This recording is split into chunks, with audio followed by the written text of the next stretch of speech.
शुरू करता हूँ।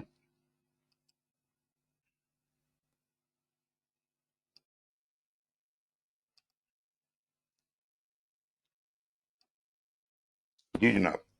अच्छा जी, कल हमने जहां पे छोड़ा था उससे अगली स्लाइड पे हूं मैं, और हम बात कर रहे थे कि एजाइल हम क्यों इस्तेमाल करें, और उसके कुछ पार्टिकुलर चीजें हमने कल डिस्कस की थी।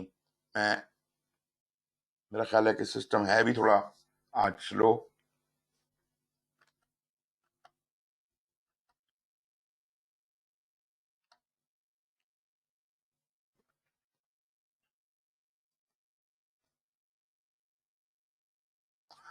ओके, ये वो स्लाइड थी जी जो कल हमने डिस्कस की, और इसके अंदर हमारी आखिर में जो बात हुई थी वो थी कि डॉक्यूमेंटेशन के हवाले से किसी ने सवाल पूछा था कि डॉक्यूमेंटेशन में एक तरफ तो हम कहते हैं कि नहीं होती, और दूसरी तरफ ये है कि जो फेस टू फेस डॉक्यूमेंटेशन है एक तरह से, जिसको हम इंफॉर्मेशन रेडिएटर्स कहते हैं, और दूसरी चीजें वो ज्यादा हो जाती हैं।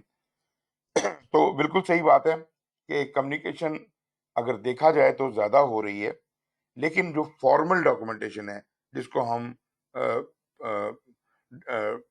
रिटन डॉक्यूमेंटेशन आमतौर पे कहते हैं, reports files and reports and returns हैं, जो फाइलें भेजी जाती हैं एक दूसरे को। और वो देखिए, उसमें आपको एक चीज रियलाइज करनी है कि अगर तो मैं कोई काम कर रहा हूं और कोई मेरा काम देख रहा है, और मैंने किसी एक जगह पे एक ही रिपोर्ट लगा के रखी हुई है, सब लोग उसी को देख रहे हैं, उसमें और हर एक को अलग अलग रिपोर्ट भेजने में बहुत फर्क है। हर एक को अगर मैं उसकी मर्जी के मुताबिक अलग रिपोर्ट बना के भेजूंगा तो बहुत सारा टाइम मेरी छोटी सी टीम का इस काम में ही लग जाएगा। बल्कि कहना तो ये चाहिए कि मुझे इससे कहीं बड़ी टीम चाहिए होगी, just to manage all this communication. Just by bringing in information radiators we have reduced the need for individual reports and returns. और हमने हाउस ओपन कर दिया तमाम स्टेक होल्डर्स के लिए, तमाम कस्टमर्स के लिए, और हमने उन्हें कहा कि आप यहाँ से आके चीजें देख सकते हैं। जहां तक इन चीजों का रिकॉर्ड पे रखने का ताल्लुक है, तो मैंने आपको बताया था कि ये जो कुछ भी हो रहा है, whatever artifacts are being created, हम बाकायदा इनको डॉक्यूमेंट ना भी करें तो हम उनको उनकी तस्वीरें खींच सकते हैं, या उनका आर्ट डिजिटल रिकॉर्ड रख सकते हैं, और इस तरीके के साथ हमारी वो एफर्ट भी कम हो जाती है। मतलब बिल्कुल सही बात है कि किसी हद तक हम कहीं ज्यादा रिपोर्टिंग कर रहे हैं, लेकिन एफर्ट आप देखिए कि आपकी कितनी रिड्यूस हो गई। और इसके जो अंदर दरमियान में चीज बैठी हुई है वो है चेंज हुआ हुआ माइंडसेट। जब आपने वो इंडिविजुअल रिपोर्ट क्लेम करना बंद कर दी कस्टमर ने, तो वो समझ गया कि हम किस माइंडसेट के तहत काम कर रहे हैं, और उसको कहाँ से ये रिपोर्ट्स एंड रिटर्न या डॉक्यूमेंटेशन कहाँ से मिलेगी। तो वो एक माहौल चेंज करने की बात थी। ओके जी, फिर आ जाते हैं इसके बेनिफिट्स क्या हैं। एक तो जब हम मुख्तसर छोटी छोटी आइटरेशंस में काम कर रहे हैं, जरा इसको कंपेयर कीजिए, पूरा प्रोजेक्ट का लोड आपके ऊपर है, whatever is going to happen, everything you need to remember and coordinate. तो as far as the risk management is concern, risk management for the whole project looks like a towering job. एक बहुत ही huge job लगता है, gigantic job लगता है। Whereas here, if we are only dealing with one iteration at a time, and we are not supposed to be thinking about the risks of the whole project, and we are only talking about what can go wrong in this iteration. So if I am managing the risks of this one iteration only, then I have much lesser effort consumed as far as the reduction of risk is concerned.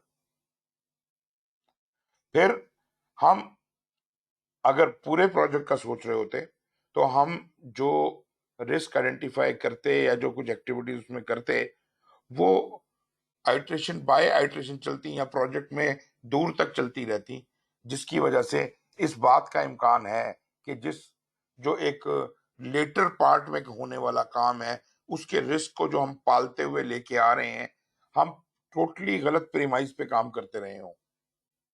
जब उस काम को करने की बारी आए तो हालात वाकयात ही, रिक्वायरमेंट्स ही बदल गई हों, तो इसका मतलब है why should I waste time in building up for some risk which is going to almost be eliminated automatically, or which is going to change completely.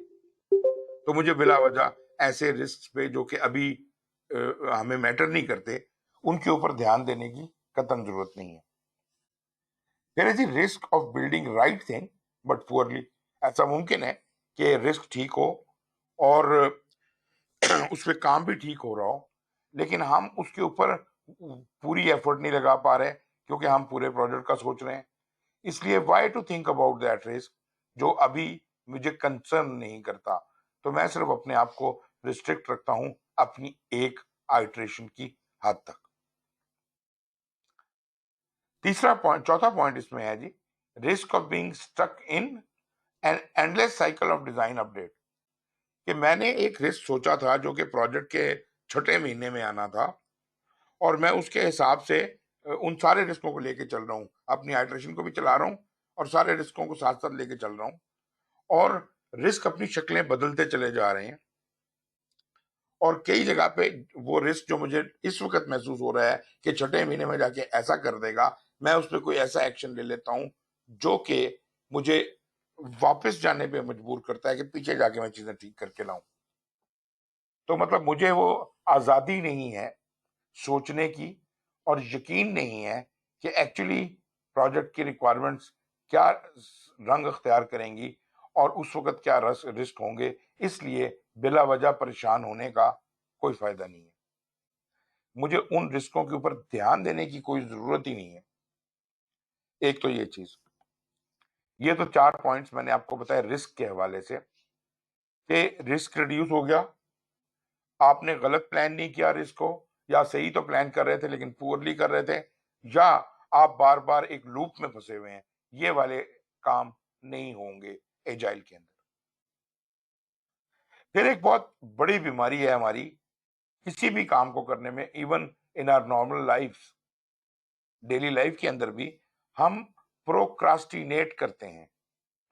I am very very much sure आप सबको पता होगा procrastination किसको कहते हैं। Can anyone help me, what is procrastination? जी sir पहले से ही किसी चीज को अज्यूम कर लेना। क्या करना है सर? अज्यूम कर लेना पहली चीज कोई, पहले किसी चीज को होने से पहले। ओके ओके, फरीन जी आप बताइएगा। सर डिले करना किसी भी काम डिले में करना, मतलब हम ओके। हाँ बयान करें आप पूरी तरह से। जी जी किसी भी काम को करने के लिए हम मतलब वो डिफरेंट रीजंस ढूंढते रहते हैं to delay. Okay right. Faisal sahab, आप बताएं कि ये फरीन ने जो बात कही है ये ज्यादा सही है या आपकी बात ज्यादा सही है? जी, ये फरीद साहिबा ने बात की है वो बिल्कुल ठीक है। हम कल पे टाल रहे होते हैं, फिर परसों कर लेंगे, अच्छा भी जी टाइम है, आगे बिल्कुल। देख लेंगे। इसकी आसान तरीन डेफिनेशन प्रोक्रास्टिनेशन की ये है, आज का काम कल पे डालना। ये आसान तरीका। तो इसका मतलब है कि फैसल साहब ने खुद अपने आप को करेक्ट कर लिया कि ये कोई प्लानिंग को नहीं कह रहे, प्रोक्रास्टिनेशन है delay the design and development of that part which is not clear to future iteration. वो कहते हैं जी बात ये है कि पहली बात तो ये है कि आम जिंदगी में हम ये बात समझते हैं आज का काम कल पे मत डालो, ठीक है जी। तो हम क्या करते हैं कि हम आम जिंदगी में जो काम आज करने वाले हैं वो आज नहीं करते, कल कर लेंगे, परसों कर लेंगे, आगे की तरफ काम को धक्का देते रहते हैं, और उसमें हमारी जो इनहेरेंट लेजीनेस का बहुत बड़ा शुमार होता है।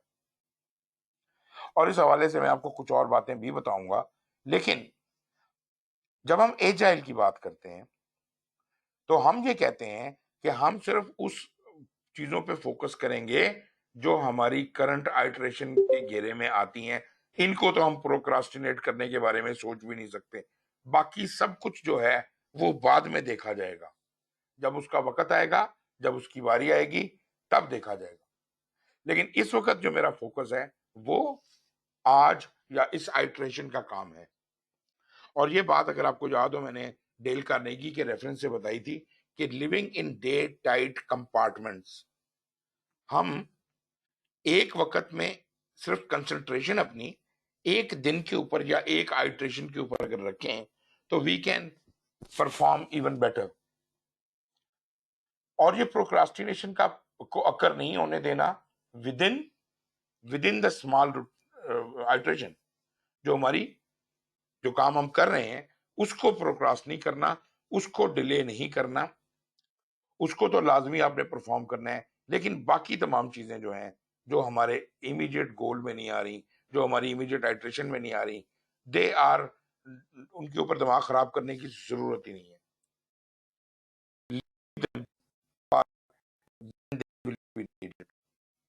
सो हम कह रहे हैं कि उन चीजों को तो इंटेंशनली प्रोक्रास्टिनेट करें, धक्का दें कि जो आपके काम की नहीं है, इस वक्त करनी नहीं है, इस हाइड्रेशन में नहीं है, और फोकस करें उन चीजों के ऊपर जो इस आपके हाइड्रेशन के अंदर के काम है। अच्छा, मैं यहाँ प्रोक्रास्टिनेशन के हवाले से एक दो चीजें आपको बताता चलूं जो कि आम प्रोजेक्ट मैनेजमेंट पे भी अप्लाई होती हैं और आम जिंदगी पे भी अप्लाई होती हैं। एक चीज होती है जिसे कहते हैं अ, अ, अ, अ, ला मुझे नाम जेन से निकल रहा है,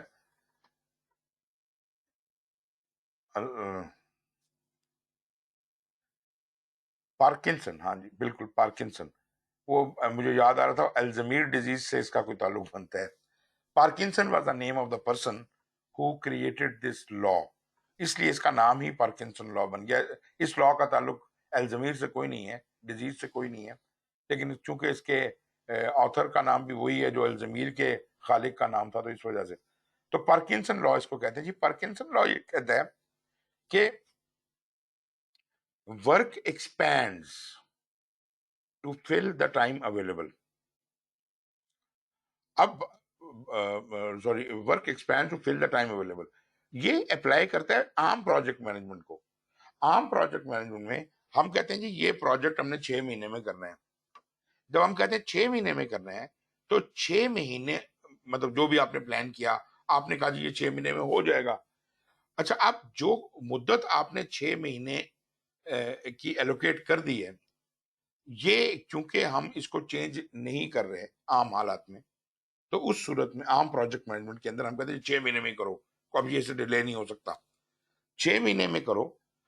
फर्ज करें कि प्लानिंग में अगर ये काम दरअसल 3 महीने में होने का इम्कान भी होता, तो भी कोई इसे 3 महीने में करने की कोशिश नहीं करेगा,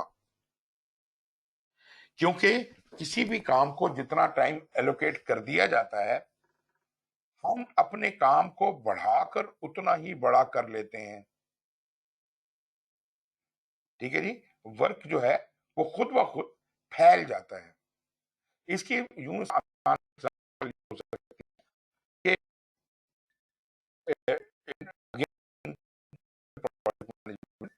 जो टाइम एस्टिमेशन जब की जाती है, जब ड्यूरेशन वगैरह एस्टिमेट की जाती है, तो उस वक्त रिलाय आप उसी बंदे पे करते हैं जिसने एक्चुअली काम करना है। अगर आप ऐसा नहीं करेंगे तो इसका मतलब है कि आप अपने अंदाजे के मुताबिक एस्टिमेट लगाएंगे, काम तो आपने नहीं करना। आपको क्या पता कि जो बंदा काम करेगा उसकी अहलियत क्या है। आप तो कह रहे हैं कि जी ये काम इतनी देर में हो जाता होता है, लेकिन जो बंदा जिसने काम करना है उससे जब तक नहीं पूछेंगे तो ये गड़बड़ हो जाएगी। अच्छा, अब जब हम उससे पूछते हैं तो मिसाल के तौर पे सुपरवाइजर ने उस बंदे से पूछा कि भाई ये तुम्हारा ये काम कितनी देर में कर लोगे। अब उस बंदे को पता है ये 1 दिन का काम है, वो कहता है यार थोड़ा सा मार्जिन तो मैं अपने पास रखूंगा, वो उसे कहता है कि जी ये 2 दिन में हो जाएगा। सुपरवाइजर ने अपने से जो नेक्स्ट लेवल है उसके पास जब जाएगा तो वो अपना मार्जिन रख लेगा, वो इसी काम को जो 2 दिन का है इसको 3 दिन का बना देगा। और इसी तरह करते करते जब वो प्रोजेक्ट मैनेजर तक पहुंचेगा तो हो सकता है वो 6 या 7 या 8 दिन का हो चुका हो। अच्छा, मजे की बात ये कि प्रोजेक्ट मैनेजर के पास जो टाइम पहुंचता है वो तकरीबन इसी रेंज में पहुंचता है, और भले वो खुद लगाना चाहे या वो लोगों से पूछ के लगाए, रेंज तकरीबन यही लगती है। मतलब ये मुज़िका खेज बात नहीं है, ये हकीकत है कि जो काम एक दिन में हो सकता है, हम उसके अंदर हर बंदा अपना अपना मार्जिन ऐड करके उसको शायद 7, 8 या 10 दिन का बना देता है। इसको अब ये इसको कहते हैं जी पार्किंसन लॉ अप्लाई कर गया कि आपने जो भी इसको पैडिंग कर दी, हर किसी ने अपनी अपनी पैडिंग कर दी, अपनी अपनी गुंजाइश बीच में ऐड कर दी, जो कि अदरवाइज इवन आम प्रोजेक्ट मैनेजमेंट में भी it is not allowed. This is this is a crime कि आप सही मुद्दत में कोई बिला वजह का अजाफा करें। I am not talking about कि आपने किसी चीज के लिए कोई रिजर्व रखा हुआ है, ये रिजर्व नहीं होता। रिजर्व एक ऐसी चीज होती है जिसकी बाकायदा रीजन होती है, why are you keeping this reserve, ये रिस्क था, इसको इसको काउंटर करने के लिए मैंने इतना रिजर्व रखा है, तब तो बात बनती है। लेकिन ये बिला वजह अगर आपने पैडिंग की हुई है, तो जब पैडिंग होती है तो उस एक्टिविटी की ड्यूरेशन में भी वो चीज आ जाती है। लेकिन अब अगर आपने इसको 6 या 7 दिन एलोकेट कर दिए हैं इस एक्टिविटी को, तो ये एक्सपेक्ट ना करें कि ये बंदा इसको एक दिन में कर देगा, क्योंकि अब उस बंदे को भी पता है कि ये 6 दिन में करना है या 7 दिन में करना है, वो उसके हिसाब से ही रिलैक्स कर जाएगा। और अब अगर आप उसे कहेंगे भी कि इस काम को जल्दी करो, तो वो नहीं कर पाएगा। ये तो एक बात हो गई। दूसरी बड़ी वजह प्रोक्रास्टिनेशन करने की ये होती है कि उसे कहते हैं स्टूडेंट सिंड्रोम। स्टूडेंट सिंड्रोम ये है कि आप एक स्टूडेंट को एग्जाम की तैयारी के लिए कितनी ही मुद्दत क्यों ना दे दें, पढ़ना उसने आखिरी रात ही है। अभी पार्किंसन लॉ में तो हमने कहा था कि अगर एक काम को 6 दिन दे दिए गए हैं तो वो 6 दिन से पहले नहीं हो सकता।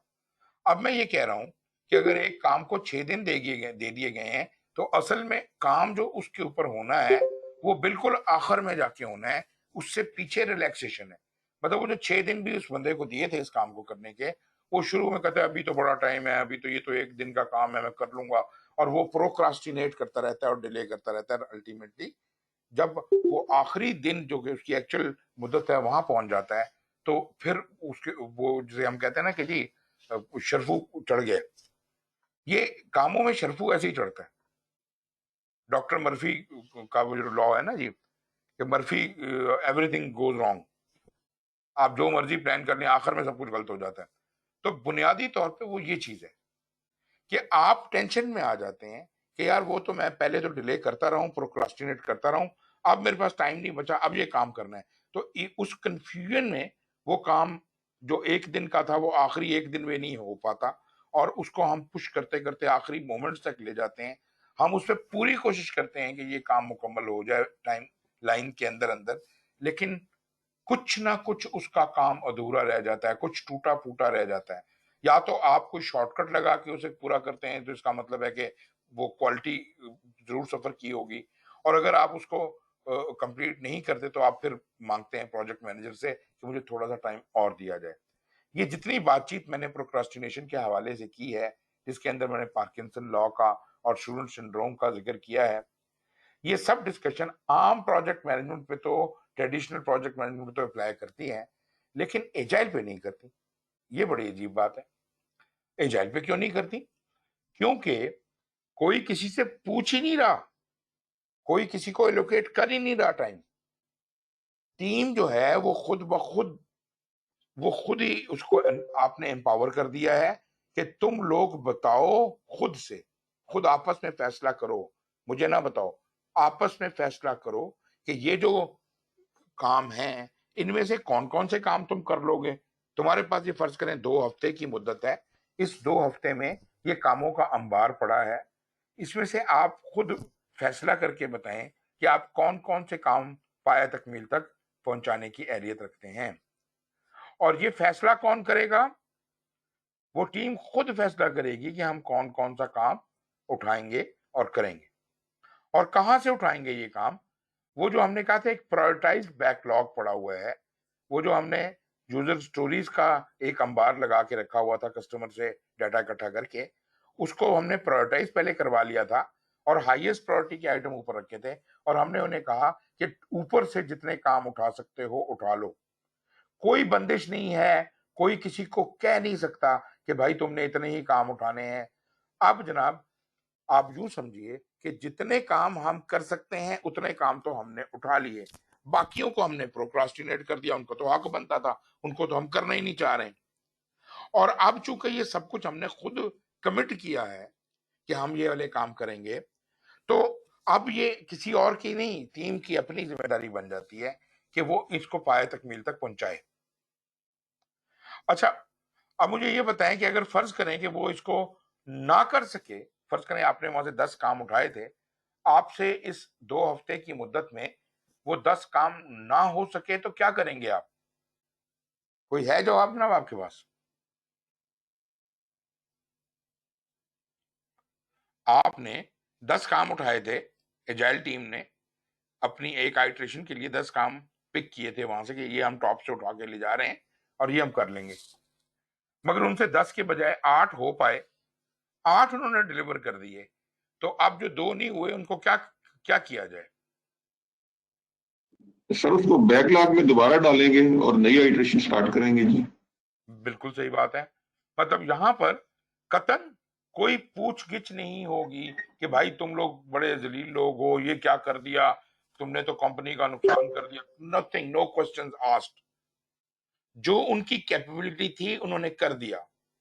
अगर कुछ बच गया है, या फॉर दैट मैटर हो सकता है कि काम आपने करनी हो 10 के 10, लेकिन 2 काम एक्सेप्ट नहीं हुए, कस्टमर ने उनको एक्सेप्ट नहीं किया, तो ऐसे काम जो एक्सेप्ट ना हो या मुकम्मल ना हो पाए हों, उनको वापस बैकलॉग पे जाके रख दिया जाता है और नेक्स्ट आइटरेशन में शायद उनको देखा जाएगा। लेकिन as far as your concern, आपने 8 काम एहसन तरीके से पाए तकमील पहुंचा दिए, 8 काम डिलीवर हो गए, कस्टमर ने उन्हें एक्सेप्ट भी कर लिया, and now you know what is the speed you could have achieved. पहले जब आपने काम उठाने थे उस वक्त आपने अपनी टीम की एक अजम्पशन लगाई थी कि हम लोग मिलके इतनी अहलियत रखते होंगे तो हम इतना काम कर लेंगे। उस हिसाब से आप 10 काम उठा लाए थे, लेकिन अब आपको पता चला कि आपकी जो थ्रूपुट है वो सिर्फ 8 कामों की हद तक है। इसका मतलब है कि whatever story points you had given to each story, or what is the summation of these 8 tasks, this defines your velocity, कि आप लोगों की इस स्प्रिंट के अंदर या इस आइटरेशन के अंदर क्या वेलोसिटी रही है। और यही वेलोसिटी का तयन आप जब अगली आइटरेशन में जाएंगे तो वो कंफर्म होगा या इंप्रूव होगा, उससे अगली आइटरेशन में मजीद इंप्रूव होगा। मैं इसलिए ये बात कह रहा हूं कि टीम को पहले से नहीं पता हो सकता कि एग्जैक्टली वो कितना काम कर सकते हैं, उसकी वजह कि ये टीम जरूरी नहीं है कि पहले भी इकट्ठी काम कर चुकी हो। मैंने कहा था कि इसमें मुख्तलिफ डिसिप्लिन से लोग आते हैं और वो हो सकता है आपने पहले काम किया भी हो सकता है ना भी किया हो। तो ये जो स्पेसिफिकली हम काम करने जा रहे हैं इसके बारे में हमें पूरी तरह से अंदाजा नहीं है कि हम कितना काम कर सकेंगे, लेकिन हम अपनी कैपेबिलिटीज को मद्देनजर रखते हुए, अपने तजर्बात को मलूज़े खातिर रखते हुए ये कह सकते हैं कि हम इतना काम करने की कोशिश करेंगे। अब ये एक वादा है और इसमें कोई आपके ऊपर बंदिश नहीं है कि ये वादा मैं बेशक जो मैं कर सकता हूँ तो मैं जरूर पूरा करूंगा, लेकिन जो मैं नहीं कर सका उसमें कोई वो नहीं है, पूछगिछ नहीं है कि ये आपने ऐसा क्यों किया। इसी तरह जैसे मैंने ये बात बताई, इसी तरह जो काम आप कर ले, मतलब आपने कहा 10 काम मैं करूंगा, आपने कर लिया 10 काम और अभी स्प्रिंट का टाइम खत्म नहीं हुआ, तो यहां पे आपने लुडियां नहीं डालनी। There is nothing, you don't have to relax here. Actually, your time is running and you might have underestimated कि हम 10 काम कर लेंगे। एक्चुअली आपकी कैपेसिटी से ज्यादा थी। आप अपनी कैपेसिटी को, अपनी वेलोसिटी को फाइंड करने की कोशिश करेंगे और आप जाके प्रोडक्ट बैकलॉग से मजीद जो अब तक की आपको अंदाजा हुआ है उसके हिसाब से 2 3 4 काम और भी उठा के ला सकते हैं और उनको भी कर सकते हैं। तो इसका मतलब ये हुआ कि दोनों बातें मुमकिन हैं कि आपने 10 काम उठाए थे और आप 14 कर दें या आप 8 कर दें। अगर 8 करेंगे तो बकाया 2 काम वापस बैकलॉग पे चले जाएंगे, और अगर आपने 10 काम जो उठाए थे वो मुकम्मल पहले कर लिए हैं तो आप मजीद 4 काम उठा के ले आएंगे और वो उनको भी कर देंगे। और फर्ज करें कि उन 4 में से आखिरी 4 में से जो जो मतलब आप एक कंप्लीट नहीं कर पाए तो वो वापस चला जाएगा। तो इसका मतलब ये हुआ कि आपके इस स्प्रिंट का जो आउटपुट होगा वो 13 काम होंगे। तो इसका मतलब ये है कि वादा तो आपका 10 काम करने का था, आपने 13 काम कर दिए। इस वक्त मैं कामों के हिसाब से बता रहा हूँ, कामों को एक यूनिटी के तौर पे ले रहा हूँ, लेकिन काम एक यूनिटी नहीं है।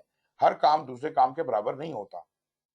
इसका मतलब है हर यूजर स्टोरी, एक यूजर स्टोरी ज्यादा डिफिकल्ट हो सकती है, एक यूजर स्टोरी आसान हो सकती है। तो यूजर स्टोरी का अपना लेवल ऑफ डिफिकल्टी होगा जिसको हम स्टोरी पॉइंट्स में काउंट करते हैं।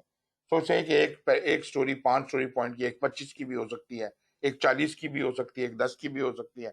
तो ये जितनी भी स्टोरीज आप 10 या 12 या जितनी भी उठा के लाए हैं, इन सब का टोटल करेंगे स्टोरी पॉइंट्स, और वो स्टोरी पॉइंट्स आपने अंदाजा लगाया कि इतने स्टोरी पॉइंट्स हम लोग मिल के कर सकते हैं। हमारी कैपेबिलिटी 10 बंदों की टीम की इतनी कैपेबिलिटी है।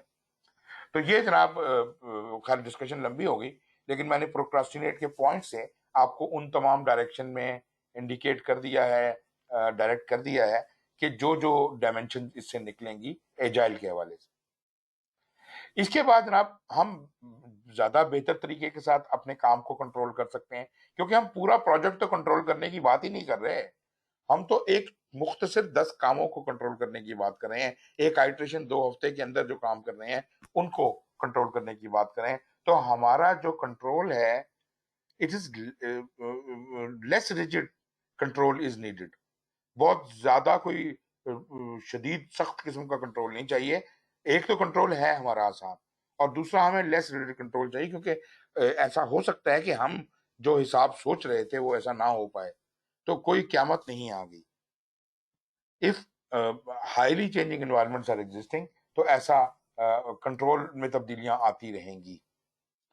और जिस तरह हमने एक अदरवाइज बात की थी कि हम ओवरऑल इम्प्रूवमेंट लेके आते हैं, तो हम अपनी कम्युनिकेशन में भी इम्प्रूवमेंट लेके आते हैं। आप ये अंदाजा लगाएंगे काम करने के दौरान कि कहाँ कहाँ आपसे कम्युनिकेट करने में गलती है, क्योंकि हम ये बात एस्टेब्लिश कर चुके हैं कि communication is a way of documentation. ये डॉक्यूमेंटेशन ही है ना जो कुछ हम कम्युनिकेट कर रहे हैं बोर्ड्स के ऊपर, जुबानी और जिस तरह से भी कर रहे हैं।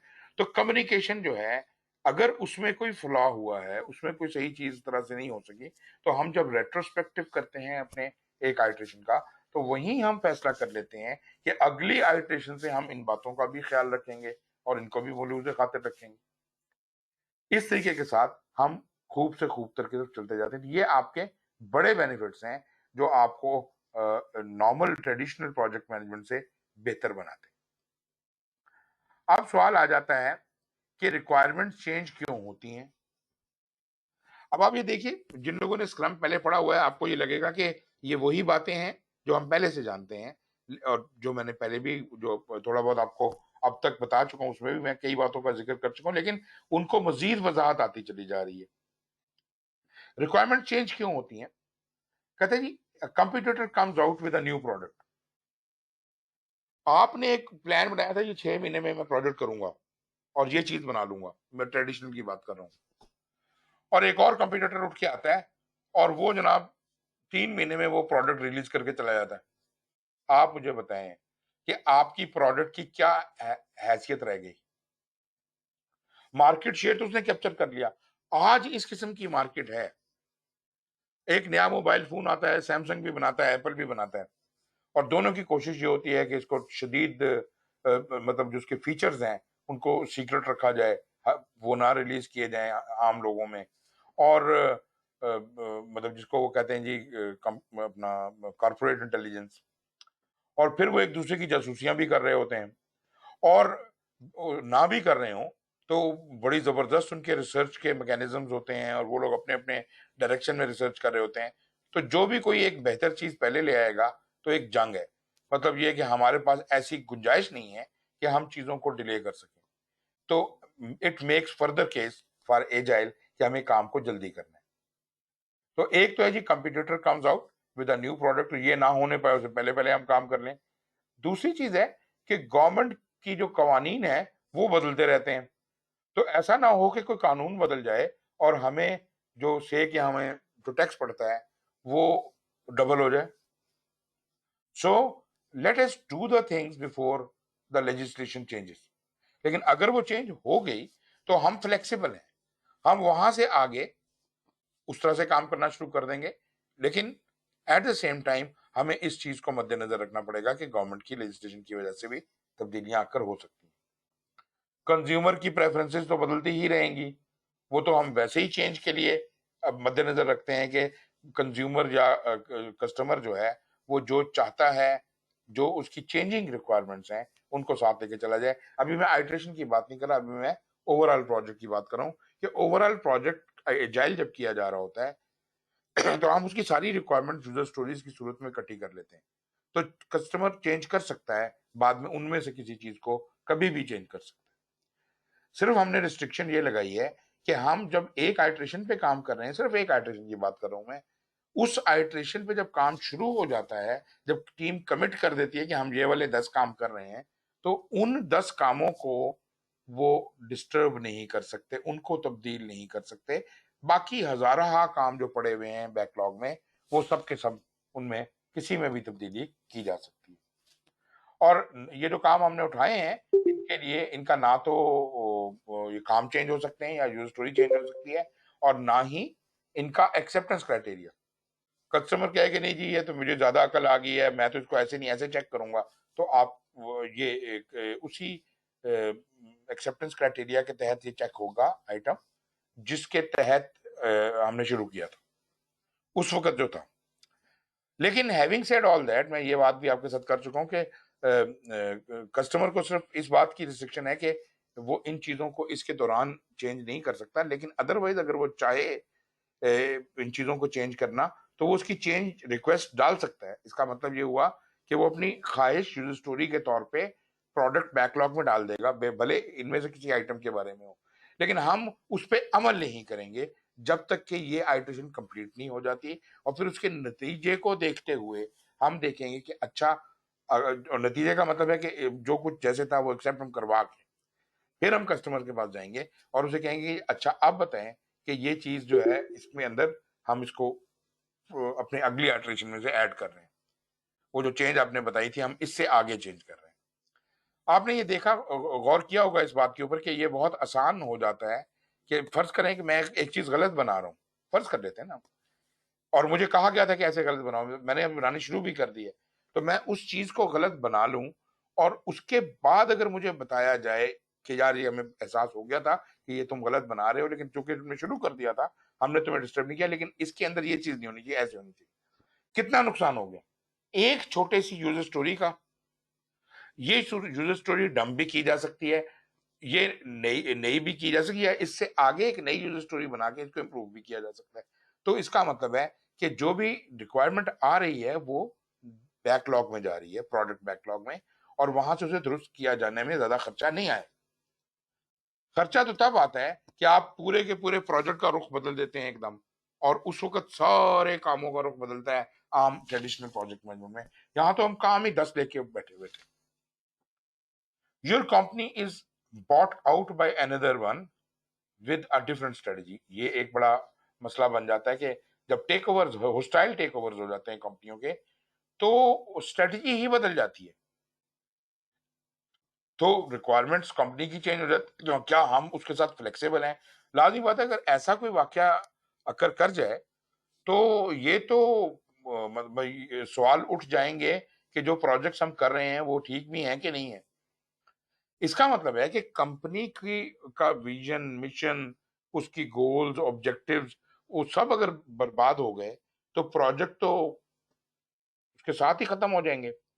तो अगर ऐसा कोई वाकया हो तो हम पहले तो ये कोशिश करेंगे कि what ever is the new vision, mission, goals and objective, उनके साथ ये करंट प्रोजेक्ट जो चल रहा है किस तरह फिट इन होता है, कहीं फिट हो भी सकता है कि नहीं हो सकता। अगर नहीं हो सकता तो वो तो खैर एक अलग बात है कि प्रोजेक्ट ही बंद कर दिया जाएगा, लेकिन अगर वो फिट हो सकता है तो उसकी वजह ढूंढना, उसको बीच में फिट करना, this all becomes part of the change. Project के अंदर रिक्वायरमेंट्स को आगे पीछे करके कस्टमर के साथ मिलके हम उसको अभी भी टेलर कर सकते हैं अकॉर्डिंग टू न्यू रिक्वायरमेंट्स। फिर है जी an organisational structuring results in you have a new boss who wants to make a mark and who wants to redirect your priorities. अगर रीडायरेक्शन है तो ये भी मैं इसको स्टेक होल्डर के तौर पे लेता हूं।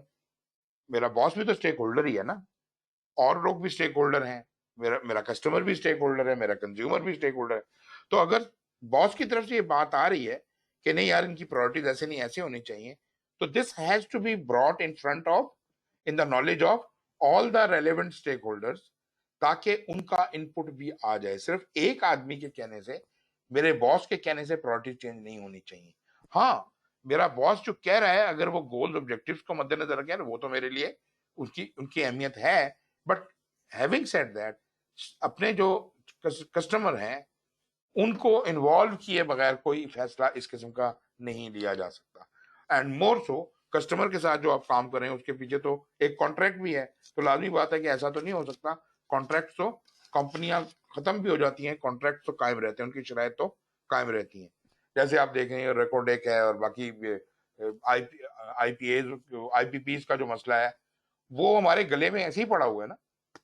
पिछली गवर्नमेंट्स करके चली गई, अभी आप 1000 एजाइल हो जाएं, 1000 कुछ हो जाएं, वो मुसीबतें हमने साथ पाली हुई हैं, हमें उनके साथ उनको साथ लेके चलना पड़ेगा। तो ये this is yet another reason for change of requirement and adjustment. So many different forces of change are at work in our world and we cannot control these sources of change. हम अगर ये कोशिश कर दें कि तब्दीली लाने वाले सोर्सेज का ही मुंह ठप दें, ये मुमकिन नहीं होगा। दिस इज नॉट पॉसिबल कि मैं I can make them all silent. इसका मतलब ये हुआ कि मुझे उनको साइलेंट करने पे जोर देने के बजाय मुझे फोकस करना होगा कि बदलती हुई हालात और वाकयात के मुताबिक अपने प्रोजेक्ट को टेलर करना और तमाम स्टेक होल्डर्स का कंसेंसस गेन करना, तभी मैं अपने प्रोजेक्ट में आगे चल सकूंगा। लेकिन ये जो भी बड़ी बड़ी मैंने आपको तब्दीलियां बताई कि कंपनी का रुख बदल गया और स्ट्रेटजी बदल गई या ऐसा कुछ हो गया, ऐसी सूरतों में कभी कभी प्रोजेक्ट पूरे पूरे डिसॉल्व भी हो जाते हैं, कॉन्ट्रैक्ट नलीफाई भी हो जाते हैं। वो एक अलग बात है, हम इस वक्त उसको नहीं एड्रेस कर रहे क्योंकि वो हमारा सब्जेक्ट नहीं है। हम जिन चीजों को काबू कर सकते हैं विद इन द प्रोजेक्ट हम उसकी बात कर रहे हैं। तो अगर हम उन चीजों को टेलर कर सकते हैं तो चेंज के तो हम उस्ताद हैं ना जी, एजाइल हैं तो चेंज के तो हम उस्ताद हैं। अगर वो चीज हो सकती है तो हम कर सकते हैं। That was the point. तो रिक्वायरमेंट्स किन वजहों से चेंज होती हैं और उनको हम कैसे हैंडल करते हैं। कंट्रोल को किस तरह से आपने इंप्रूव करना है। अब चूंकि हम हर आइटरेशन के एंड में डिलीवर कर रहे हैं, आई मीन डिलीवरी से मेरा मतलब यह है कि मैं एक्सेप्टेंस ले रहा हूं। जो जो चीजें मैंने बनाई हैं, जो मैं 10 यूजर स्टोरीज मैंने पूरी की हैं, उनसे जो भी कोई आउटपुट्स निकले हैं उनको मैंने कस्टमर को चेक करा दिया है। अब चेक कराने का, एक्सेप्टेंस हो जाने का ये मतलब है कि अब मेरी तरफ से वो चीज निकल गई है। अब उसको हम पैकेट्स में बंद करके डिलीवरी के लिए गाड़ी में लोड कर देंगे।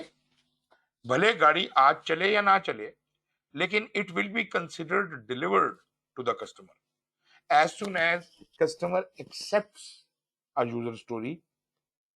तो उसका जो डिलीवरेबल होता है वो डिलीवर्ड कंसिडर किया जाता है, ऑल्दो फिजिकली शायद वो अभी मूव ना किया हो। फिजिकल मूवमेंट जो डिलीवरेबल की है वो, जैसे मैंने आपको बताया था, रिलीज बाय रिलीज होगी। जो एक आपने आउटलाइन प्लान बनाया था 3 महीने तक ये डिलीवर कर देंगे, तो वो चीज जो 3 महीने तक डिलीवर होनी है उसके अंदर ये सब कुछ ऐड होता जाएगा। और जब वो 3 महीने मुकम्मल होंगे तब ये पूरा पैकेट शिप कर दिया जाएगा। So physical shipment will happen at that time, but as far as the acceptance is concerned, वो यहां हो गई। इसका मतलब है कि कस्टमर ने देखना था जो देख लिया और कस्टमर ने अगर उसमें कोई एनहांसमेंट इंप्रूवमेंट बतानी थी या कोई फीडबैक देनी थी, एक्सेप्टेंस रिजेक्शन जो भी करनी थी वो उसने कर दी, तो आप गौर कीजिए कि हर 2 हफ्ते बाद एक कंट्रोल की एक्सरसाइज हो रही है। हर 2 हफ्ते बाद कस्टमर बैठ रहा है आपके साथ और बैठ के आपको एक्सेप्टेंस रिजेक्शन या जो भी कुछ दे रहा है। इसका मतलब है कंट्रोल तो हमारा और ज्यादा टाइट हो गया। आम ट्रेडिशनल प्रोजेक्ट मैनेजमेंट में हम कंट्रोल कब और कहां करते थे? कहते तो हम यही थे कि मुसलसल होता रहता है, लेकिन उस मुसलसल में भी पूरे की पूरी जो जेपार्डी है, मतलब जो उसकी कॉम्प्लेक्सिटी है, उस सारी कॉम्प्लेक्सिटी को हम अपने उसका वजन कंधों पे उठा के चल रहे थे और उसमें से कोई चीज मिस हो जाए हमें नहीं पता चल सकता था। अब कुछ मिस होके दिखाए, अब चीजें हो रही हैं, user story by user story काम मुकम्मल हो रहा है, एक्सेप्ट हो रहा है और उनका रिकॉर्ड हो रहा है। इसका कोई मसला नहीं है कि कोई चीज रह जाएगी और बेटर कंट्रोल है। More chances for stakeholder to provide early feedback. Stakeholder वही बताएगा कि नहीं यार ये काम ऐसे नहीं, ऐसे होना चाहिए था या वट, या अगर वो काम ऐसा नहीं होना चाहिए था तो हम उसके सामने रख सकते हैं ये काम तो आपको हमें शुरू करने से पहले बताना चाहिए था। वो कहेगा अच्छा ठीक है, इसको फिर हम अगली आइटरेशन में ले जाते हैं, थिंग्स लाइक दैट। मगर स्टेक होल्डर आपके अगर से कि आप गलत काम कर रहे हैं, जो उसने आपको एक एक्सेप्टेंस क्राइटेरिया दिया उसके मुताबिक आप काम नहीं कर रहे हैं, तो वो आपको फीडबैक दे सकता है। मिसअंडरस्टैंडिंग्स अगर कोई हो, they can surface earlier, avoiding late life cycle design. Sponsor has the ability to end a project early and still get measurable benefit. जो आपका प्रोजेक्ट का स्पॉन्सर है वो किसी वक्त भी ये कह सकता है, स्पॉन्सर वो बंदा है जो मतलब कॉन्ट्रैक्ट के मुताबिक जिसका हुक्म फाइनल है। तो स्पॉन्सर वो बंदा है जो किसी भी वक्त ये कह सकता है कि बस जहां प्रोजेक्ट को बंद कर दो, हमें जो बेनिफिट्स मिलने थे वो मिल गए। और लाजमी बात है कि वो स्टेक होल्डर की या कस्टमर की जुबान बोल रहा है। और ये अक्सर होता है एजाइल के अंदर कि प्रोजेक्ट पूरा होने से पहले ही कंप्लीट हो जाता है। उसकी वजह ये होती है कि आपको याद होगा मैंने ये कहा था कि we are delivering the highest value item first. जब अगर मैं 20% टाइम ही अगर प्रोजेक्ट का गुजरा हो और मैं 80% की वैल्यू दे चुका हूं और जो चीज कस्टमर को चाहिए चलती हालत में वो अवेलेबल है उसके सामने, तो वो ये कह सकता है कि ये जो अभी मजीद 4 महीने तुम काम करोगे और ये इतनी सी चीज मुझे दोगे, इसके बजाय तुम मुझे कोई अल्टरनेटिव दे दो या ये काम मैं तुमसे करवाता ही नहीं हूँ।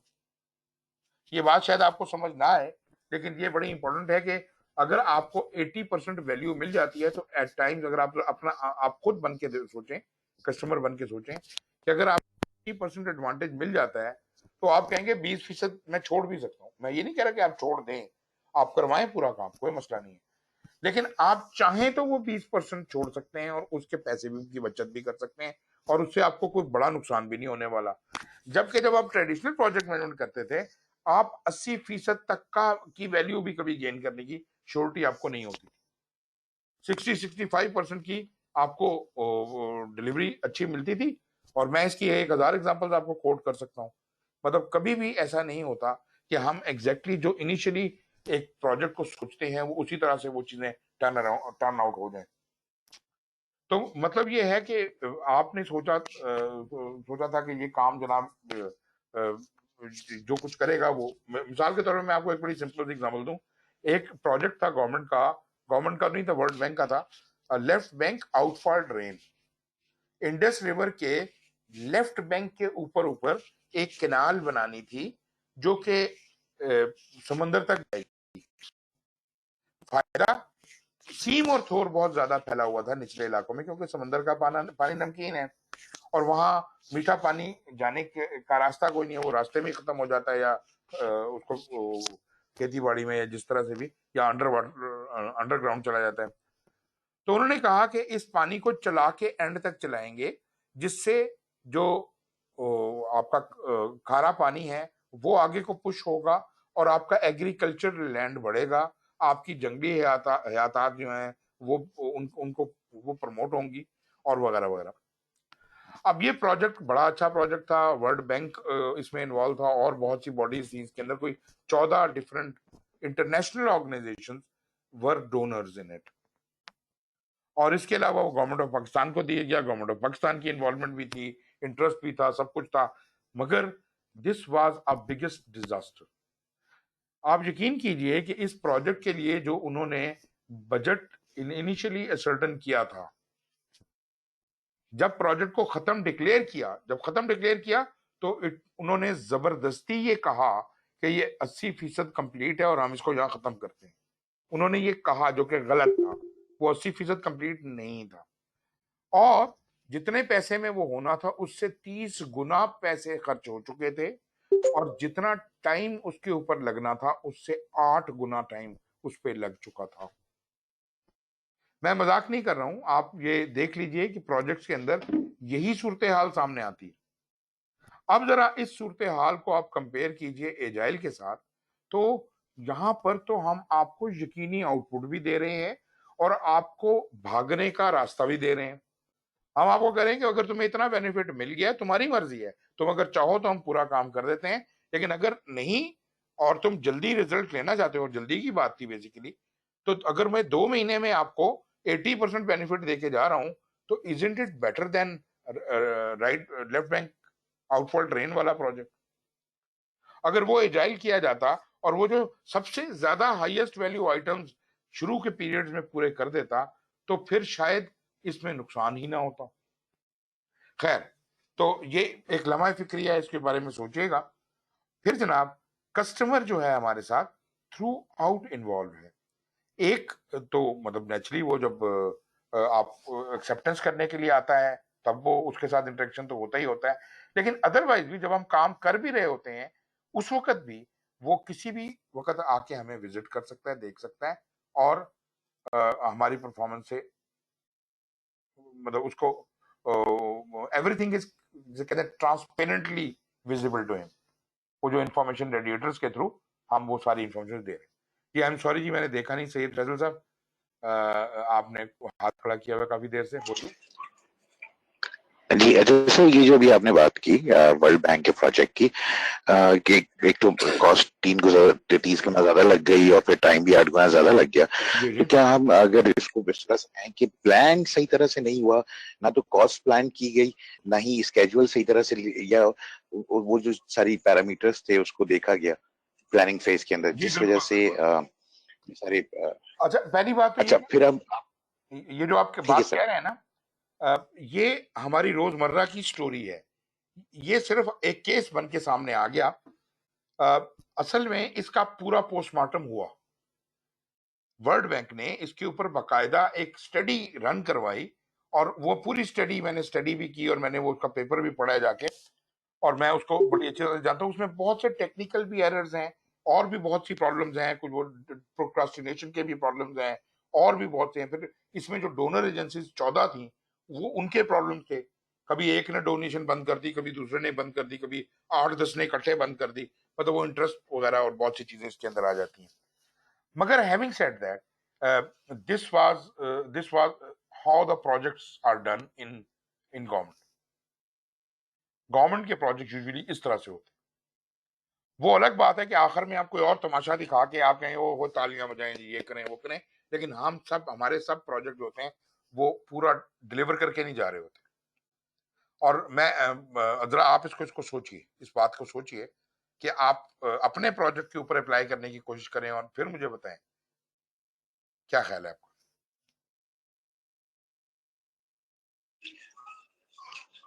अच्छा, इसको आपने रिलेट किया था सुहेल साहब कि अगर ये एजाइल की मेथोडोलॉजी के थ्रू क्या उसको उसको देखते हुए करते तो ये बहुत बेहतर तरीके से हो सकता था, हम जल्दी रिजल्ट भी अचीव कर सकते थे। एक चीज आपने कही थी, हो सकता है मैंने गलत समझी हो, मुझे करेक्ट कीजिएगा, कि एजाइल के अंदर हम इतनी डिटेल प्लानिंग में नहीं जाते।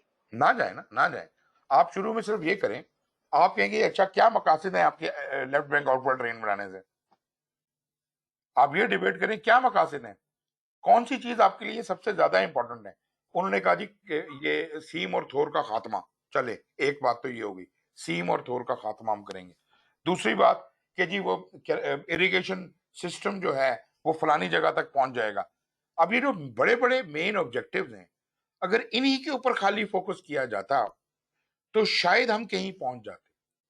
वो जो है वो जैसे कहते हैं ना कि लॉस्ट प्लानिंग के अंदर ही पैरालिसिस थ्रू एनालिसिस हो गया, प्लान इधर नहीं ऐसे कर लेते हैं वैसे कर लेते हैं, और उन चक्रों में टेक्निकल डिजाइन में बड़े बड़े फ्लॉज आए, आपके जो जो जो कम्युनिकेशन का पैटर्न था उसके अंदर बड़े बड़े फ्लॉ आए, सारे जो स्टेक होल्डर्स जो डोनर्स थे उनकी आपस में कोऑर्डिनेशन नहीं थी, उनके प्रॉब्लम्स आए। So there were so many things. Design की मिस्टेक आपको मैं बताऊं एक, उसके अंदर जनाब एक होती है फिश लैडर्स होती हैं, जो नीचे से समुद्र का पानी आपको पता है कि ज्यादा ऊंचा है, कराची वगैरह की जो निचला एरिया पाकिस्तान का है वो जरा नीचा है और समुद्र का लेवल ऊंचा है। तो होता यह है कि जब समुद्र चढ़ता है तो वो उसका बैक वाटर आता है उसके अंदर, उन इलाकों में आ जाता है, पानी आ जाता है और वो पानी वहां खड़ा रहता है। और ये पानी जब खड़ा रहता है तो बाद में साल्ट बन जाता है, जब उड़ जाता है पानी वेपोरेट हो जाता है तो वो पीछे से फिर साल्ट बन जाता है। और ये पूरी दुनिया में इस किस्म की साल्ट, एक तो साल्ट माइनों से निकलता है और एक सी सॉल्ट होता है, ये वो सी सॉल्ट होता है। तो वहां पे क्या कुछ उगेगा, जहाँ पे साल्ट ही साल्ट है, सारी जमीन के अंदर साल्ट है, तो वहां कुछ नहीं उगेगा। अब इसका तरीका यही है कि यहाँ से पानी को पुश किया जाए, फ्रेश वाटर को, जो कि उसकी नमकियात को बहा के ले जाए आगे। अच्छा, अब इन्होंने वो तो बना दिया, अच्छा वो जैसा भी बनाया, अच्छा बुरा जिस तरह भी बनाया, मैं उसके ऊपर बहस नहीं कर रहा। इन्होंने वो complete left bank outfall drain बना दी और तालियां बजानी शुरू कर दी। उधर से हुआ क्या कि समुद्र चढ़ा, और समुद्र चढ़ा और इस नहर के थ्रू वो समुद्र का गंदा पानी जो मतलब नमकीन पानी वहां वहां तक ऊपर बैक वाटर मार गया, जहां जहां कभी वो सोच भी नहीं सकते थे। पंजाब तक पहुंच गया वो पानी, और जहां जहां गया वहां पे वो उल्टा डैमेज करके चला गया। तो जिस फायदे के लिए इसको बनाया जा रहा था, इम्प्रॉपर डिजाइन की वजह से जो बैक वाटर आता है उसको रोकने का भी बंदोबस्त करना होता है ना, वो उन्होंने किया ही नहीं हुआ था। तो बजाय इसके कि वो नीचे का एरिया सिर्फ सफर कर रहा था, अब जनाब पंजाब तक वो सारा डैमेज चला गया। तो ये मतलब इसमें टेक्निकल भी प्रॉब्लम है, इसमें इल प्लानिंग भी है, बहुत सी चीजें इसमें है। लेकिन फिर वही बात कि अगर फोकस होके सोचा जाता, अगर हम कहते कि अच्छा हमने इस सीम और थोर के ऊपर और इरिगेशन के ऊपर करना है, तो हम उसकी टेक्निकलिटी को फोकस करते और हम उतना उतना पोर्शन के हिसाब से लेके चलते रहते। खैर मैं अभी उसकी ज्यादा बहस में नहीं जाता, लेकिन आप आगे बात कीजिए फैसल साहब। सर मेरा सवाल बस यही था, मैं ये रिलेट करना चाह रहा था कि क्योंकि वहां पे भी प्लानिंग का जो जाहिर लगता है कि फुकदान था, जिसकी वजह से या सही प्लानिंग का फुकदान था, ये टाइम उसको इतना ज्यादा नहीं दिया गया प्लानिंग को। तो मैं बेइंतहा इससे रिलेट करना चाह रहा था कि जो आपके बेइंतहा में टाइम है उसमें भी बेइंतहा टाइम नहीं, अच्छा टाइम ज्यादा लग गया। बहुत टाइम उनको दिया गया, प्लानिंग का भी, हर चीज का, और उसके बावजूद भी ये प्रोजेक्ट एलोंगेट होता चला गया। 8 गुना टाइम ज्यादा लगा, 8 गुना। आप अंदाजा करें, मतलब मुझे अभी एग्जैक्टली याद नहीं है कि ये कितने साल का प्रोजेक्ट था। मेरा मतलब है उससे कि अगर 5 साल का प्रोजेक्ट था तो उसको 40 साल लगे, 40 साल इसको क्योंकि रगड़ते सर रहे। हाँ जी अपनी नॉलेज के लिए पूछ रहा हूँ कि जी जी। आपने क्योंकि ये चीजें पढ़ी हुई हैं केस स्टडी, एग्जैक्टली फ्लॉ कहाँ था? प्रोजेक्ट चार्टर में था सर, या उसके बाद किसी चीज में आप समझते देखते हैं कि सर था एक कि मतलब बिजनेस केस में था? मैं जाती तौर पे इसको, जो वर्ल्ड बैंक के जितने भी प्रोजेक्ट हैं उनके लिए तो मेरा एक बिल्कुल ही एक डिफरेंट पॉइंट ऑफ व्यू है। वो मैं ये कहता हूं कि वो इसलिए पाकिस्तान में कामयाब नहीं होते कि पाकिस्तान का विजन मिशन कहाँ है और वर्ल्ड बैंक का या किसी और जो डोनर एजेंसी है उसका विजन मिशन कहाँ है। हमारे दरमियान कोई अलाइनमेंट ही नहीं है। अब बात ये होती है कि जब डोनेशन आनी होती है, हम कहते हैं, हम इस बात की परवाह नहीं करते, हम कहते हैं पैसा आ रहा है ना, आने दो। अब आपको देखा जैसे वर्ल्ड बैंक आपके साथ कर रहा है, आपको वो पैसा देता है, साथ इतनी जबरदस्त शर्तें लगाता है जिससे आपका मुल्क तबाह बर्बाद हो जाए। That is exactly what I am saying कि उन्होंने इसको बनाने के लिए जो शराइत रखी थी, पैसा तो बड़ा अट्रैक्टिव था, पैसा तो उन्होंने ले लिया, शराइत जो रखी थी वो इतनी सख्त रखी थी कि हमारे बंदे सारे हायर करो। अच्छा मुझे ये भी मैं आपको बताता चलूं कि जब ये अंग्रेज अपने हायर करते हैं उन प्रोजेक्ट्स के ऊपर, तो अपनी दुनिया का कचरा तरीन माल, ये जितने यूरोपियन कंट्रीज और ये अमेरिका और ये वो इंग्लैंड वगैरह, कचरा तरीन माल, घटिया तरीन लोग वो यहाँ पे लगाते हैं इन प्रोजेक्ट्स के ऊपर, क्योंकि ये तो यशी के लिए पैसा होता है इनका सारे का सारा। मैं इनकी किताबें पढ़ रहा था, इनकी जो डोनर एजेंसीज की, उसमें ये कानून लिखा हुआ है, असूल लिखा हुआ है कि जब आप किसी को डोनेशन देते हैं तो उस डोनेशन की फीस जो होती है, जो उसके ऊपर खर्चा होना होता है, वो 1% से ज्यादा नहीं होना चाहिए। ये कमबख्त क्या करते हैं कि ये आपको 1% छोड़ के जाते हैं, 99% खुद चूस के चले जाते हैं।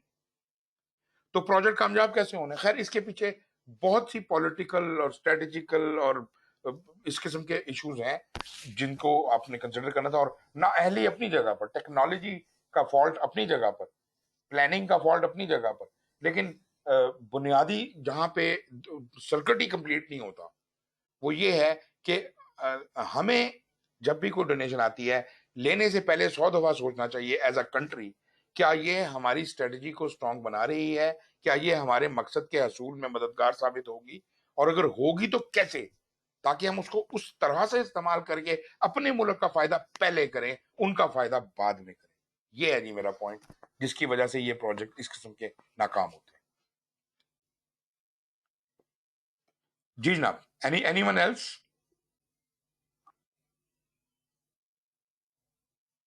ओके जी, आगे जनाब, फीडबैक की हमने बात कर ली।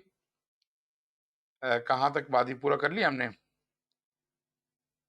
What you delivered may be what I asked for, but ये तो खैर हम पहले भी बात कर चुके हैं कि हम जब फीडबैक मिलती है ना कस्टमर से, तो उस वक्त हमें ये इस बात का पता चलता है कि कस्टमर को हमने सही तरह से एलिसिट भी किया था कि नहीं किया था।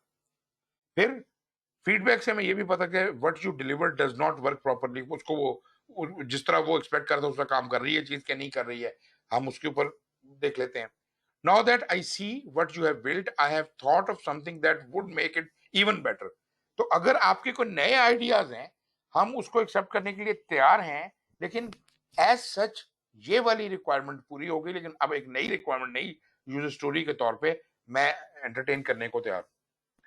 लेकिन एक बात ध्यान में रखिएगा, मैं शायद जो अपने स्क्रम वाले स्टूडेंट हैं वो इस बात को जानते होंगे कि जब हम एक यूजर स्टोरी की वजह से पूरी आइटरेशन बंद नहीं की जा सकती। एक यूजर स्टोरी कस्टमर कह रहा है कि नहीं यार ये ऐसे नहीं ऐसे, तो अब उसकी वजह से पूरी आइटरेशन बंद नहीं की जा सकती। आइटरेशन जो कि शुरू हो गई है वो खत्म ही होगी, और वो जैसे भी है वो उसको एक्सेप्ट करेगा और बाद में हम चेंज कर देंगे। लेकिन अगर कोई ये कहता है कि नहीं जी ये तो मेरी रिक्वायरमेंट ही नहीं रही है, निकाल दें बीच में से, तो फिर ये जहन में रखिए कि ये वो एक आइटम नहीं निकलेगा, अगर निकला तो पूरा आइटरेशन खत्म होगा, और ये जितना टाइम इस आइटरेशन पे गुजर चुका है वो वेस्ट जाएगा। इसका मतलब ये है कि ये एक कॉन्शियस डिसीजन लेने की जरूरत है। अगर आप बहुत वजीद हैं कि नहीं ये जो काम हो रहा है इस आइटरेशन में वो गलत है, उसको ऐसे नहीं होना चाहिए, तो फिर पूरी आइटरेशन बंद करवा दी जाए, दैट इज ओके। ये आप म्यूचुअल एग्रीमेंट के साथ आइटरेशन को बंद कर सकते हैं, और उसके बाद हम दोबारा एक नई आइटरेशन स्टार्ट कर सकते हैं जिसमें वो चीजें जो आप कह रहे हैं चेंजेस वो डाल दी जाए। फिर जनाब फॉरगॉट समथिंग, और वो भी हो गया, बेटर भी हो गया, something has come up, I need you to do that different way. ये सारे उसी के केसेस हैं, फीडबैक के केसेस हैं। मगर इससे सबसे बड़ा फायदा हमें फीडबैक का एक तो ये होता है कि जो चल रहे हैं काम उनकी एक्सेप्टेंस, इससे बड़ा फायदा हमें ये होता है कि आइंदा के लिए अगले आइटरेशन में हमें इससे काफी सबक मिलते हैं, और हम एजाइल में काम इस तरह से करते हैं कि वी लर्न। हम कोई एक मोमेंट भी एक रिमार्क भी जो फीडबैक का है उसको इग्नोर नहीं करते, और उसके ऊपर अपना नॉलेज बेस बिल्ड करते हैं, और अगली दफा जो एक दफा गलती कर ली आइंदा कभी नहीं करनी। मतलब वो क्या कहते हैं कि मोमिन एक सुराख से एक ही दफा डाला जा सकता है, एग्जैक्टली वो अप्रोच। ओके जी, एडवांटेजेस टू एंड अर्ली, जल्दी काम खत्म करने के क्या फवायद हैं? इफ जो कि एजाइल में है, if the product is the first to address a niche in the market, जैसे हमने कहा मुकाबला है आपका और आपके बहुत से कंपटीटर बैठे हुए हैं, आप पहले नंबर पे वो चीज रिलीज करना चाहते हैं, तो जितना जल्दी रिलीज करेंगे उतना आपके लिए बेहतर। ठीक है जी, तो अगर वो निश है मार्केट में आपने वो लेनी है, क्योंकि अगर आप लेट हो गए तो आपका कारोबार तो ठप हो गया। मतलब वो जितना भी आपकी कंपटीशन वाला है, जो आपका कंपटीटर है, वो सारी मार्केट कैप्चर करके ले जाएगा, आपके हिस्से में कख भी नहीं आएगा। Sponsor may choose to deploy a partially completed product to gain immediate benefit। ये वो बात थी जो मैं कह रहा था कि जो आपसे काम बनवा रहा है वो ये कह सकता है कि यार ये जो इसने मुझे चीज बना दी है 20% टाइम में, ये तो 80% कंप्लीट है, तो वो कहता है कोई बात नहीं, अगला वर्जन अलग से निकाल देंगे, इसको यहीं रिलीज करो अहेड ऑफ टाइम, इसको यहीं रिलीज करो। ये वो पॉइंट था जो मैं आपसे कह रहा था। अब उसने क्या किया, उसने वो जो मजीद 80% टाइम गुजरना था उसमें जो फजूल के खर्चे होने थे वो भी बचा लिए और यहीं पे इसको असेंबल करके इस चीज को रिलीज कर दिया। ये जनाब आज के दौर की सोच है। ये पुराने जमाने की जो लंबी चौड़ी प्रोक्रास्टिनेटेड प्रोजेक्ट मैनेजमेंट थी उसमें ऐसा मुमकिन नहीं था। तीसरा पॉइंट है all of the high priority items will have been developed. तो जो सबसे जरूरी चीजें थी वो इसमें शामिल होंगी पहले से, क्योंकि हमने एड्रेस ही हाई प्रायोरिटी आइटम्स को पहले किया है। And the only remaining items to be developed जो होंगे वो कम वैल्यू के होंगे, कम प्रायोरिटी के होंगे और उनसे ज्यादा फर्क नहीं पड़ता होगा प्रोजेक्ट या आउटपुट पे। मतलब मैं आपकी बात समझता हूँ, आपके अगर जहन में ये बात आ रही है कि वो पूरी चीज तो डिलीवर नहीं की, तो मैं भी ये समझता था कि जब तक सारी चीजें डिलीवर ना हो जाए प्रोजेक्ट डिलीवर नहीं होता। लेकिन असल में जरा उससे बढ़ के सोचें, आप प्रोजेक्ट की वैल्यू की बात करें। अगर मुझे वैल्यू मिल गई है तो फिर मुझे डिलीवरेबल क्या, मतलब खाना पूरी करने की क्या जरूरत है। अगर मुझे वैल्यू मिल गई है तो मुझे खाना पूरी के लिए, टाइम गुजारने के लिए एक काम करना है, तो उससे तो कोई मुझे खास फायदा नहीं होने वाला। तो मैं कहूँ कि 4 महीने बैठ के हम एक फजूल एक्सरसाइज में गुजरते रहें, तो हम उसको it's better to decide to complete close the project. और ये कस्टमर की तरफ से आएगा, ये आपकी तरफ से नहीं आएगा, आप नहीं कह सकते, कस्टमर कहेगा ये बात। रिड्यूसिंग रिस्क के हवाले से हमने बात की थी। Risk of building wrong thing मैंने आपको पहले भी एक्सप्लेन कर दिया कि जो चीज हम अभी करनी नहीं है और पहले से उसको गलत तरीके से प्लान करना शुरू कर दें, नहीं करना। They gave me what I asked for but this is not what I meant. ये वही जो बात मैं पहले भी आपको उसमें रिक्वायरमेंट के हवाले से भी कर चुका हूं कि रिस्क के हवाले से हमें थोड़ा सा कॉशियस होना पड़ेगा। हमें सारी चीजों का बोझ अपने कंधों पे उठा के नहीं चलना। Documentation is a poor means of communication. मैं proper documentation, official paper documentation की बात कर रहा हूँ। पेपर डॉक्यूमेंटेशन से ज्यादा जान छुड़ाएं। अदर कम्युनिकेशन या डॉक्यूमेंटेशन जो हो रही है वो तो जायज है, वो तो हमने कहा कि एजाइल की वजह से हमें काफी और किस्म की डॉक्यूमेंटेशन करनी पड़ती है जो कि शायद पेपर पे ना हो, तस्वीरों की सूरत में हो, किसी और शक्ल में हो, कंप्यूटर के डाटे की शक्ल में हो, तो that is okay and that is even better. Story boarding, ये जो आपको मैंने अभी केस यूजर यूज केसेस की बात की, मैंने आपके यूजर स्टोरीज की बात की। यूजर स्टोरीज का पुराना नाम जो सॉफ्टवेयर में था वो यूज केस स्टोरीज होता था। इसको हमने अब यूजर स्टोरीज कहना शुरू कर दिया है। ये यूज केस स्टोरीज होती थी और इनकी बाकायदा स्टोरी बोर्डिंग की जाती थी। स्टोरी बोर्डिंग का कॉन्सेप्ट अभी भी एजाइल में है और स्टोरी बोर्डिंग में आपको बड़ा मजेदार एक इसका आसान समझाऊं, कोई इतनी बड़ी मुश्किल चीज नहीं है ये। स्टोरी बोर्डिंग, आपने कभी कार्टून देखे हैं जो अखबारों में छपते हैं? अखबारों में कार्टून छपते हैं ना जी, देखे हैं कि नहीं देखे आप लोगों ने? देखें सर। डॉन वगैरह में वो जिसको आप कहते हैं कार्टून स्ट्रिप, वो कोई 3-4 मैक्सिम डब्बे बने होते हैं, एक ही स्टोरी लाइन होती है, उसमें पहले में कुछ कह रहा है, दूसरे में कुछ और बातचीत हो रही है, तीसरे में कुछ और, तो वो एक उसी इसके अंदर एक पूरा डायलॉग चल रहा होता है। इसको कहते हैं जी स्टोरी बोर्ड। इसका इस्तेमाल अगर आप लोग समझते हो तो एडवर्टाइजिंग में बड़ा है। एडवर्टाइजिंग में जब वो कोई इश्तेहार बनाते हैं, टीवी का या कोई भी किस्म का इश्तेहार बनाते हैं, तो उसकी स्टोरी बोर्डिंग करते हैं और स्टोरी बोर्ड के ऊपर उसको प्रेजेंट करते हैं अपने बॉसेस को पहले। और फिर जब वो आइडिया क्या कहते हैं अप्रूव हो जाता है, तो फिर उसकी प्रॉपर वो फिर जो सारा बनता है हिसाब किताब जो टीवी पे या रेडियो में नशर होना।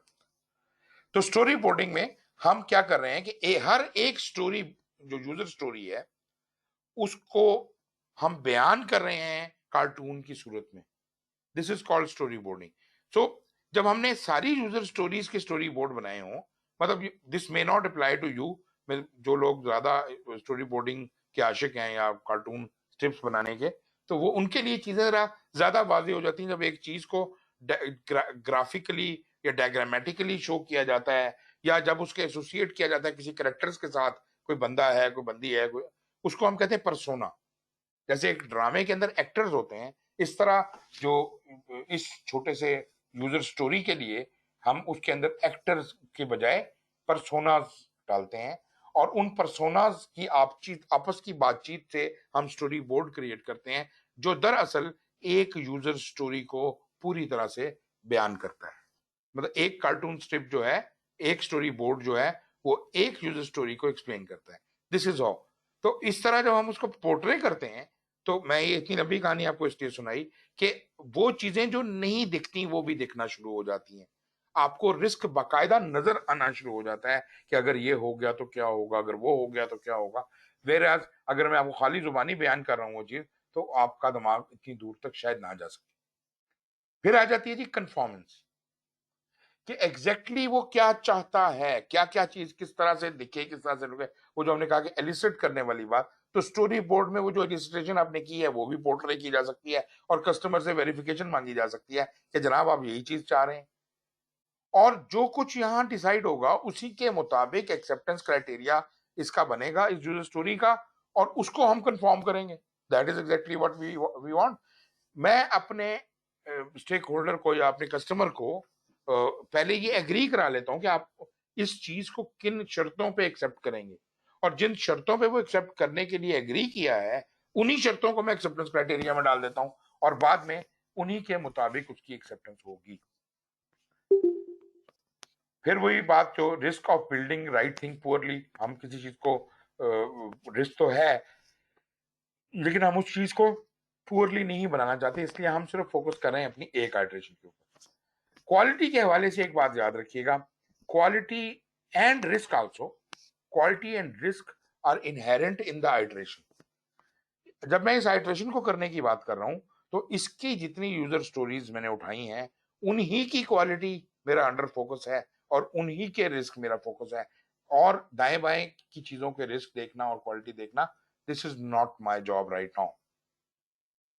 सो क्वालिटी के हवाले से वो कहते हैं कि उसको इस तरह से डिजाइन करो कि मतलब it should have been design into the system.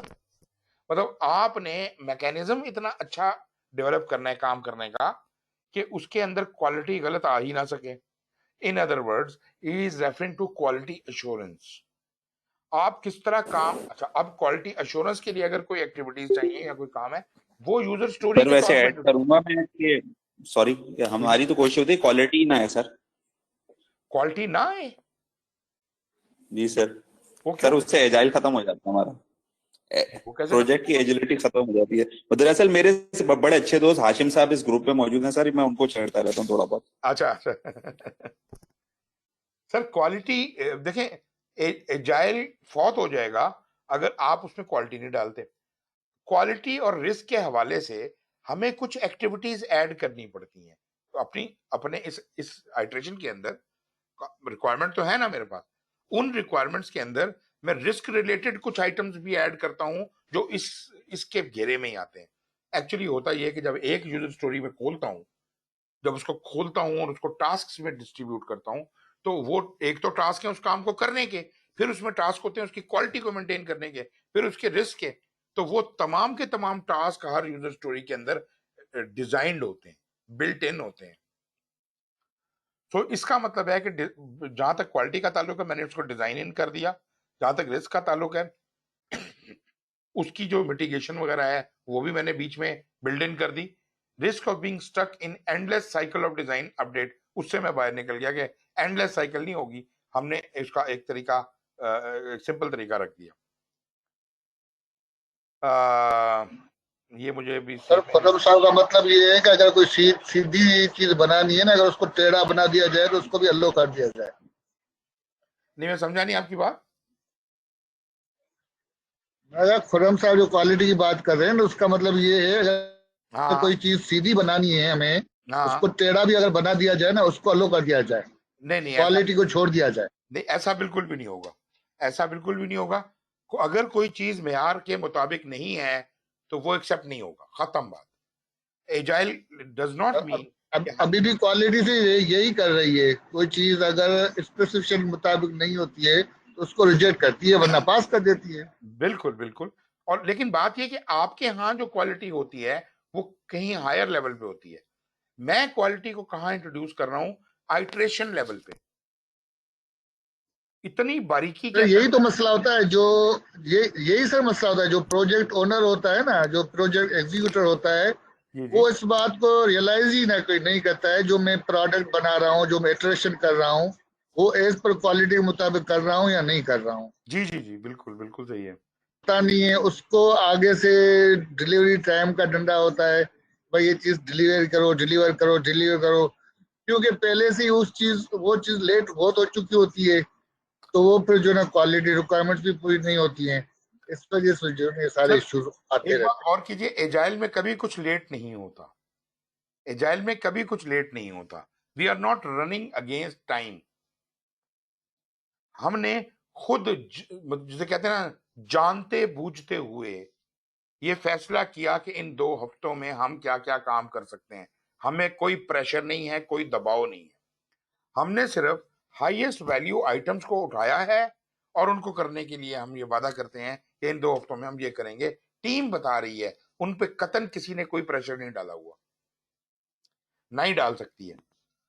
आप ये देखेंगे कि आप इस तरह से जबरदस्त इंप्रूवमेंट लेके आते हैं। लोगों का ये ख्याल होता है, मेरे ख्याल पहले भी किसी ने सवाल इस तरह का पूछा था कि अगर वो काम ना करें तो। बात ये कि आपने मौका दिया कि आपको पता है कि वो काम नहीं करेंगे, और दूसरी बात ये कि अगर वो काम करने की काबिलियत नहीं रखते, ऐसे लोग आपने क्यों छोड़े हैं अपने इदारे में। अगर आप ये समझते हैं ये बंदा ये काम करने की अहलियत नहीं रखता, तो भाई क्यों रखा हुआ है। अहल लोगों को रखें और उनको इंडिपेंडेंस दें, तब तो बात बनती है। अच्छा खैर, दूसरी बात ये भी हो सकती है कि अगर से कि एक आदमी जो है वो करना चाहता है मगर करना नहीं आता, तो ट्रेन करें अपने बंदों को। हम लोग ट्रेनिंग पे सबसे कम पैसा खर्च करते हैं।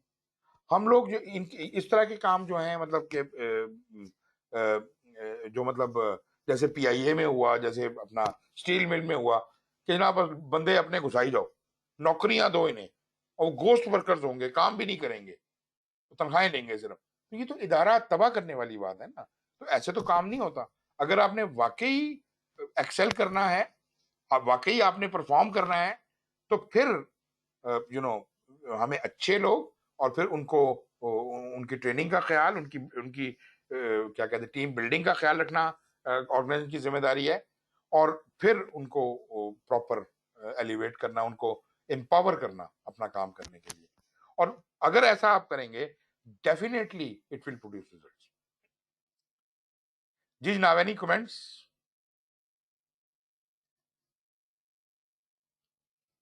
कल जी मैं कल कह रहा हूं अगले हफ्ते I will start with this improving communications.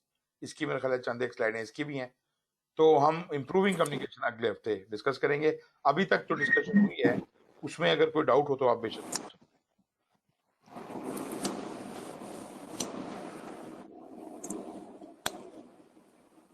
Okay sir, अगर कोई पॉइंट नहीं है तो I think we should call it a day. I am very much thankful to you for listening to me, and specially शुरू में जो थोड़ा बहुत प्रॉब्लम हुआ, 10-15 मिनट हमारे जाया भी हुए, तो आपने उसको भी बड़ा पेशेंटली बियर किया। So thank you very much and take care. See you next week. खुदा हाफिज। अल्लाह हाफिज़ सर। ओके जी, अल्लाह हाफिज सर। मतलब अल्लाह